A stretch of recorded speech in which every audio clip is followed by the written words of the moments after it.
Hello, എല്ലാവർക്കും സുഖമല്ലേ? ഇന്ന് നമ്മൾ ടൈറ്റിലിൽ കണ്ട പോലെ മറ്റുള്ളവരുമായി ഷെയർ ചെയ്യാൻ പാടില്ലാത്ത 5 കാര്യങ്ങളെക്കുറിച്ച് പറയാം.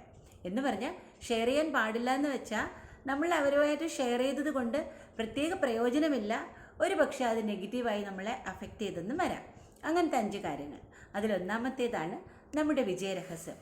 നമ്മുടെ ജീവിത വിജയത്തിൻ്റെ രഹസ്യങ്ങളും നമ്മുടെ രീതികളൊന്നും മറ്റുള്ളവരുമായി പങ്കുവെക്കേണ്ട കാര്യമില്ല. കാരണം ഓരോരുത്തർക്കും ഓരോ മാർഗ്ഗങ്ങളാണ് അല്ലേ, ഓരോ രീതിയിലായിരിക്കും ഓരോരുത്തരും ജീവിതത്തിനെ അപ്രോച്ച് ചെയ്യുന്നത്. അപ്പോൾ അത് നമ്മൾ വെളിപ്പെടുത്തേണ്ട ആവശ്യമില്ല. രണ്ടാമത്തേതായി നമ്മുടെ സാലറി, നമ്മുടെ ശമ്പളവും നമ്മുടെ വരുമാന സ്രോതസ്സുകളും മറ്റുള്ളവരുമായി പങ്കുവെക്കേണ്ട ആവശ്യമില്ല. കാരണം അത് ചിലപ്പോൾ അസൂയയ്ക്കോ ചതിക്കോ ഒക്കെ വഴിതെളിച്ചെന്ന് വരാം. ഓക്കെ, പക്ഷേ നമ്മുടെ വരുമാന സ്രോതസ്സുകളിലൊക്കെ ഇൻകം ടാക്സുകാരെ അറിയിക്കണം.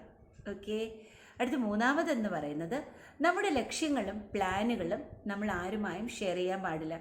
കാരണം ഒരു പക്ഷേ അവരുടെ ഒരു കമൻറ്റ് അല്ലെങ്കിൽ അവരുടെ ഒരു അഭിപ്രായം നെഗറ്റീവായിട്ട് നമ്മളെ ബാധിക്കുകയും നമ്മൾ ആ ഉദ്യമത്തിൽ നിന്ന് ചിലപ്പോൾ പിന്തിരിഞ്ഞെന്ന് തന്നെ വരാം. അപ്പോൾ അങ്ങനത്തെ കാര്യങ്ങൾ നമ്മൾ ഒന്ന് സെറ്റിൽഡ് ആവും മുമ്പ് ഈ പ്ലാനുകളൊന്നും ആരുമായും ഡിസ്കസ് ചെയ്യേണ്ട.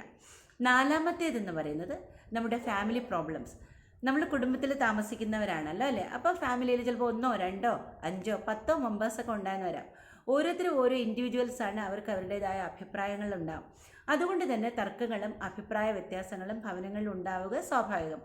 അതൊക്കെ നമ്മൾ പുറത്തുള്ളവരുമായി ഷെയർ ചെയ്താൽ അത് പുറത്തൊരു ചർച്ചാ വിഷയത്തിന് ഇടയാവും.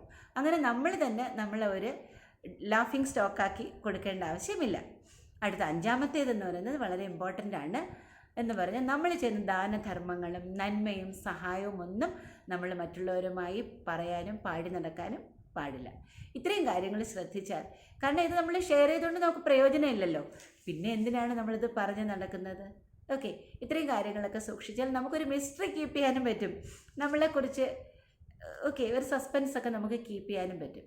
അങ്ങനെ സക്സസ്ഫുള്ളായ ജീവിതം നയിക്കാൻ ഓരോരുത്തർക്കും കഴിയട്ടെ എന്ന് ഞാൻ ആശംസിക്കുന്നു. Thank you.